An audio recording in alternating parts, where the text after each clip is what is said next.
Hey everybody, welcome back to the channel. So today we have kind of a cool video.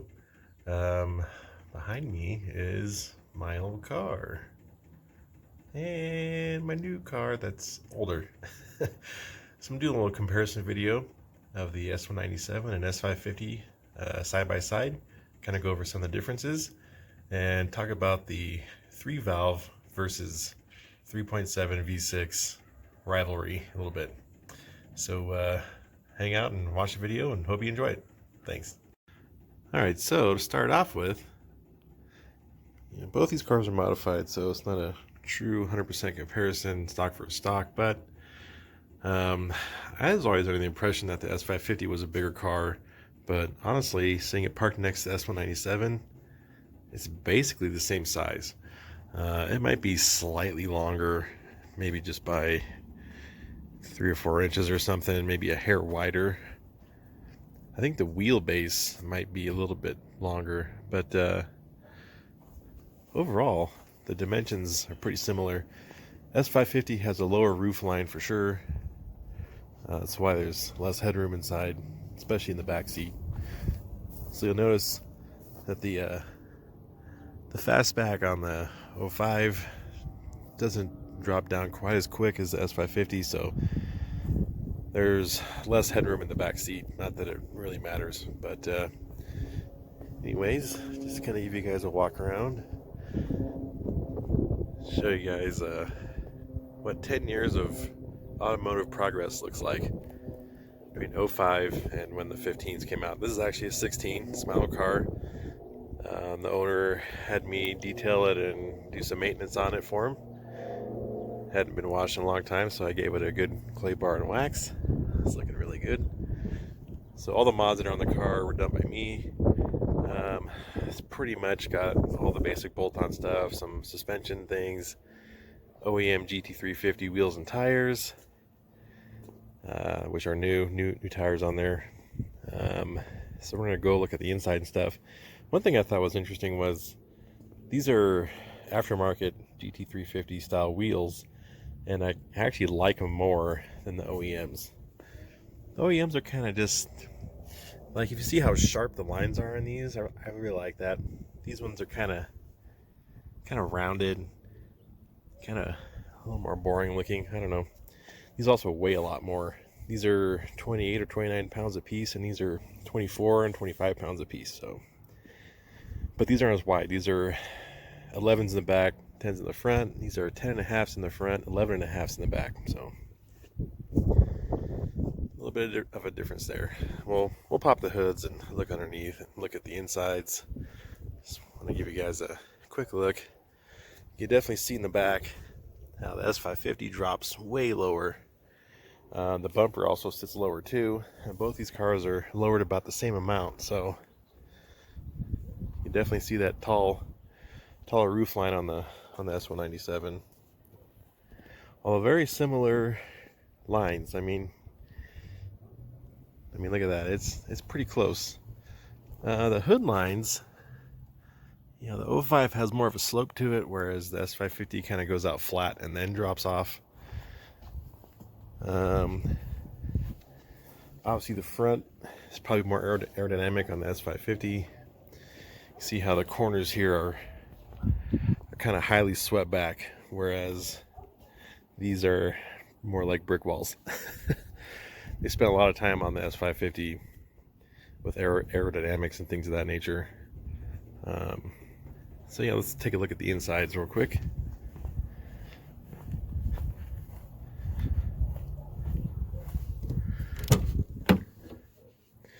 So one of the things that everyone talks about with the S550 is the interior. Now this is basically stock. Has a GT350 shift knob. I did like a little carbon fiber vinyl on the horn.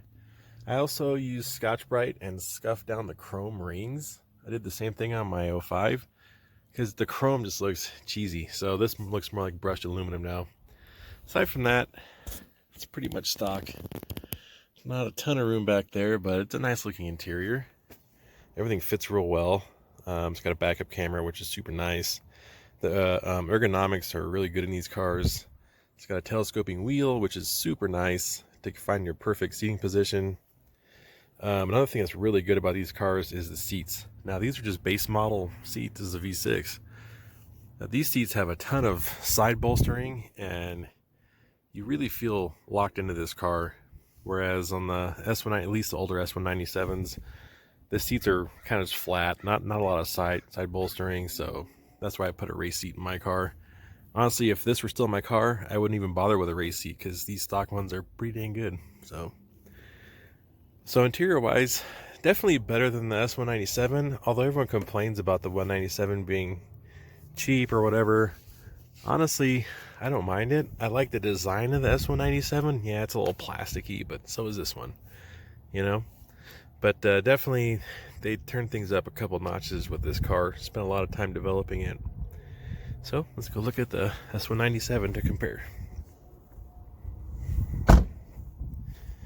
Also, just like you hear that door close, the S550s are a very solid car.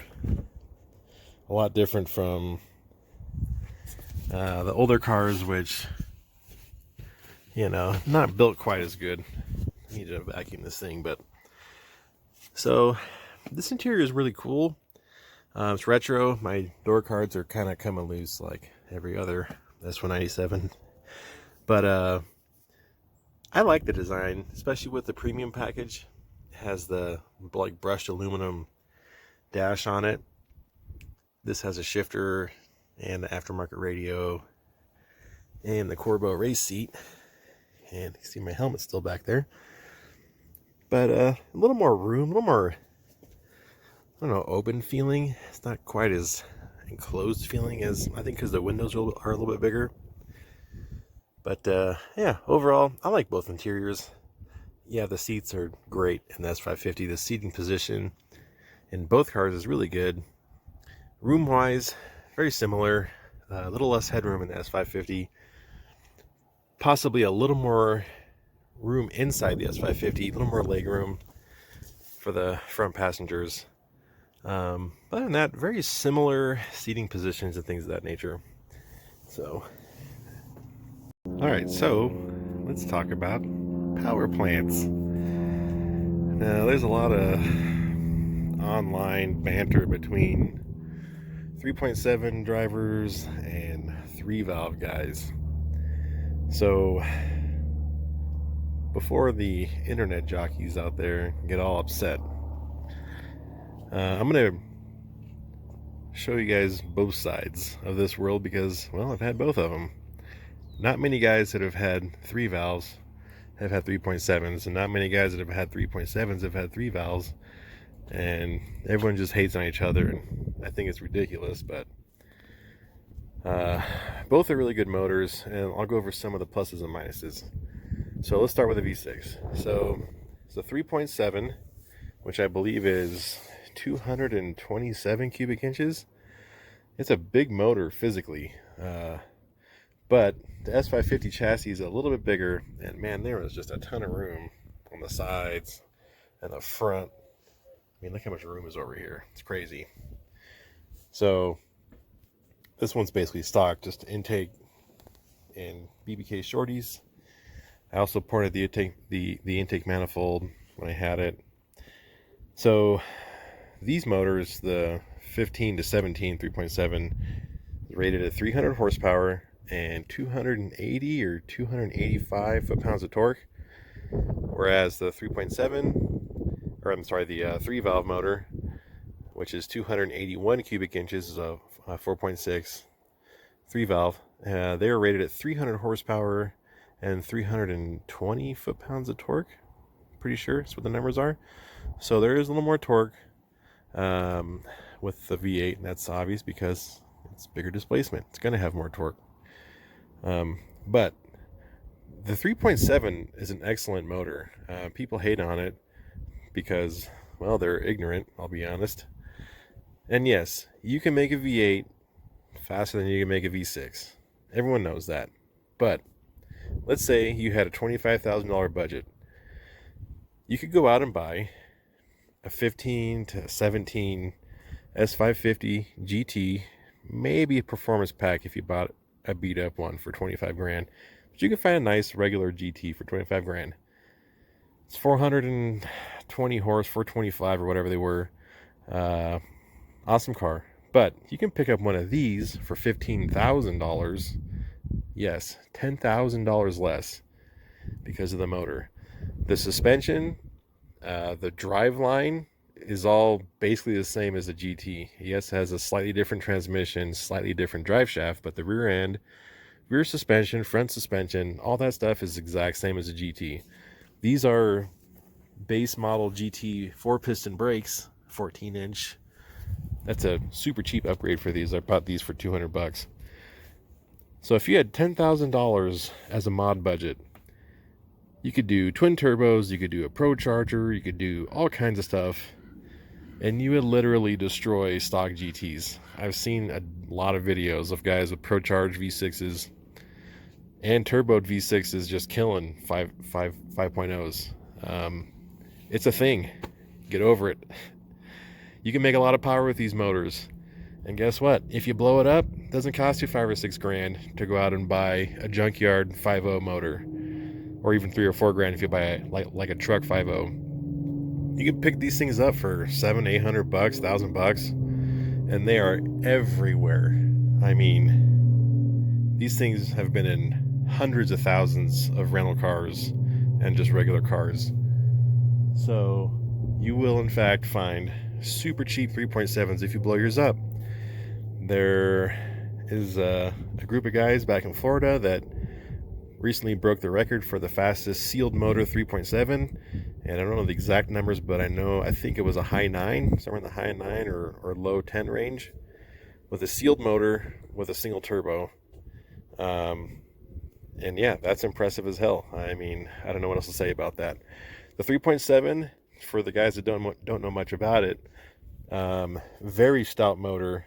The heads were so this is basically a evolution of the Mazda and Ford collaboration when they started making motors in the early 2000s together.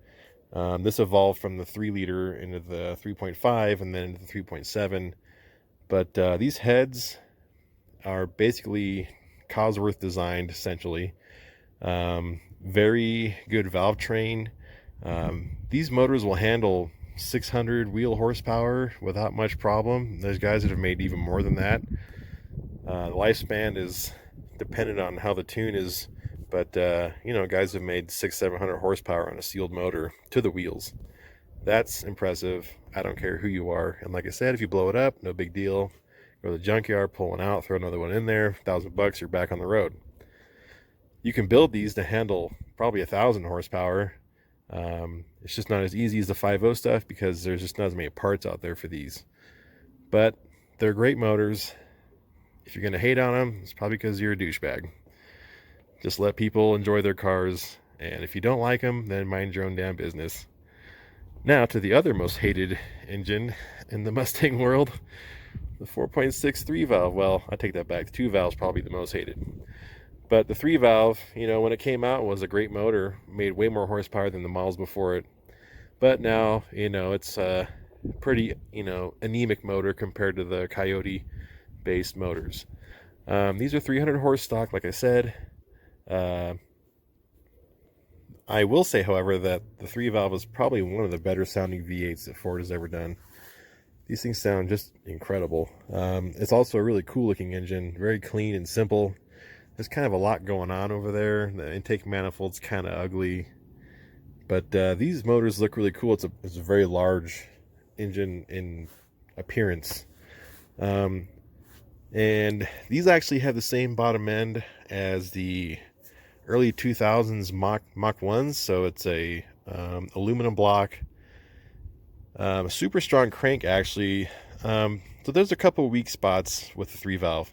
The first big one being the rods, if you're planning on boosting it or nitrous or whatever. So these can handle 450 to 500 wheel horsepower, and that's about as much as you can safely get out of them. You might be able to get a little bit more for a short period of time, but you're going to eventually throw a rod because the rods they just can't handle it. The pistons I think can, but the rods are definitely the weak link here. Also, the valve train on the 3-valve isn't terrible, but it's not the best either. There's a number of issues that come up with the 3 valves, such as, and I have this on my car, the cam, because these have adjustable cams, so the little sprocket that adjusts back and forth to change cam timing, they'll start making noise. Sometimes the lash adjusters get sticky and they make a bunch of noise. Sometimes the roller followers that follow the cams, the rollers fail, and then you end up tearing up a cam. You could end up putting a bunch of metal in your motor. So yeah, there's a few issues with these motors. I think overall they're pretty good. In naturally aspirated form, you can pretty much beat on these things all day. That's one nice thing about it. If you take care of it, the chances of you having one of those failures is pretty slim if you keep the oil changed and, you know, just don't let it go super long or use crappy oil or, you know, whatever. But overall, I actually really like these motors. They don't rev super high. They rev to about 6,500 if you really stretch it out, but they stop making power around 6. That's about where they kind of flatten out. The 3.7 stops making power around 7. That's another thing I wanted to point out is the power delivery of the 3.7 is super linear. So it's got a very flat torque curve because it has adjustable intake and exhaust cams, whereas this is just single overhead cam. You can only adjust, you know, at the whole cam instead of having separate cam adjustments, which really allows this motor to make a decent amount of torque for being a V6 and a small one at that. So fairly torquey actually, which is one of the things I was surprised about when I first got this car. But obviously this motor, aside from its shortcomings, is a decent motor. Sounds amazing, and quite honestly, when you're in this car and you're driving it and you're ripping on it, it's awesome. These cars are about as quick as each other. They both make similar horsepower, but man, when you're ripping on it and this thing, the sound and everything else, it's just awesome. So I do love the V6. It's a great engine, and the exhaust setup I have on this one isn't too bad. It sounds pretty good, but it's just never going to sound like a V8. That's just all there is to it. You can make it sound good, and the setup I had on this thing before, not this current setup, but the one that everyone kind of knows this car for, is an amazing sounding exhaust, but there's a lot of drone associated with that exhaust. So I decided to change it up because I was driving this car pretty much every day and it was just getting to be too much. So that's it for the motors. Yeah, if you're in one camp or the other, just don't be a douchebag. Just let people enjoy their cars and enjoy your car, and trying to care what other people think about it. I know I don't, and it's made a big difference in me enjoying this hobby. Is just doing my own thing, doing what I enjoy instead of worrying about what other people think about me or my car or whatever. One thing I did forget to mention about the 3-valve is that there's a lot of aftermarket for this motor. So if you wanted to make a bunch of power, you certainly can. There's a number of supercharger options, turbo options, all motor options. There's intake manifolds, there's cams and stroker kits, and I mean, you can make a ton of power with this motor. Maybe not quite as much as a you know 5.0, but there's been a couple of guys out there that have got pretty fast 3-valve motors. So just in stock form, you just can't go too far with the stock rods. If you change the rods out and the pistons, then you can make a lot of power on boost. That is one of the downfalls of the 3.7, is that there isn't that many options for power adders. There's ProCharger, and there's a couple of turbo kits out there, but there's not really cam options or intake manifold options. I mean, there is, but it's all custom one-off type stuff. So anyways, pick your poison. You know, which one would you rather have? Honestly, I love both. If you put a gun to my head, I don't know. Like, it depends on what you want to do with the car. Honestly, I would love to track this car because I think it would be incredible on the track. Where sound and stuff like that doesn't count too much. On the street, I would go with the 3-valve. If I was going to just purely track the car, probably the V6. I don't know. It's a toss-up. I like both of them. But I could talk a little bit about the chassis. So obviously the S550 chassis, if you haven't driven one of these cars and you're in the S197 camp and you haven't driven one, you should, especially a modified one. That chassis is so good. The body is incredibly stiff, and you can feel it the second you get in the car. When I went and picked up the car yesterday, I got in it, and I got out of the guy's neighborhood, and I could already tell a huge difference in the chassis. Not that there's anything wrong with the S197, it's just that this is a far more advanced chassis with an independent rear. The front suspension is way better, the body's stiffer, kind of just everything. The brakes on these cars are incredible. The brakes on these cars, not so much. They work, but they leave a little bit to be desired, or a lot in some cases. So steering feel, the S550 actually has really powerful and sensitive steering. On the freeway, you drive it with your thumb and your index finger. You just breathe on the steering wheel, and you're turning corners on the freeway. The steering is pretty good on the S197. This is obviously the older S197 that had power steering instead of the electric assisted steering like the S550 has, and the later S197s had. But not to say that the S197 isn't capable. It certainly is. Just based on my track experience, I'm keeping up with more modern cars with better suspensions, and perhaps even beating some of them. Some of that might be driver or car setup, but the fact is it's running with newer cars. I will say this about the cars. So they each have their own pluses and minuses. The S550 is a gorgeous car. It really is. I do love the S197 body style, the retro body style. The one thing that I like about the S197 is it's old school, but it's modernized old school. So there's a difference in the way it feels when it drives. This feels like an old car that's been modified to be good on like a road course. Like it's got a 3-link suspension with a panner bar. It's got a decent setup on it. Not nearly as good as S550, but it's not terrible. It can be made very good. The S550 is really good out of the box. This thing only has a couple of suspension mods to it. But the one thing I will say for the S197, and I've talked to some other guys that have similar things to say, you have to drive this car. You are in complete control of what this car does or does not do.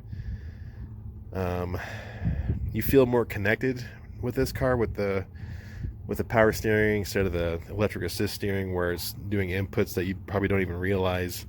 This car, on the other hand, is only doing what you tell it to do and nothing else. And there's a certain connection that you have with the vehicle, and that is a good thing to have. Whereas this car, you feel like you're driving it, but it's more autonomous in it, if that makes a sense. So you don't feel the direct connection with the car like you feel with this one. At least I don't. It's an amazing car. It handles amazing. It stops amazing. It turns amazing. It does everything really, really good. Like my friend Ricky said, though, he has a GT3 350R, and he's tracked it, but he likes his S197 on the track more because it's more fun. It requires more driver input. It requires more driver skill to keep it from killing you. So the S550 is very computer aided, even in the suspension, braking, and all that stuff, steering, and so you do lose some connection there with the car. This car is worth about 15 grand. This car is worth about 7 or 8, so they're not quite in the same world, but I'd be willing to bet in both these cars' current state that I would be within a second or two on lap times at the track on the road course. Now, drag racing, I've drag raced both these cars. They both have 373 gears and basic bolt-ons and a tune.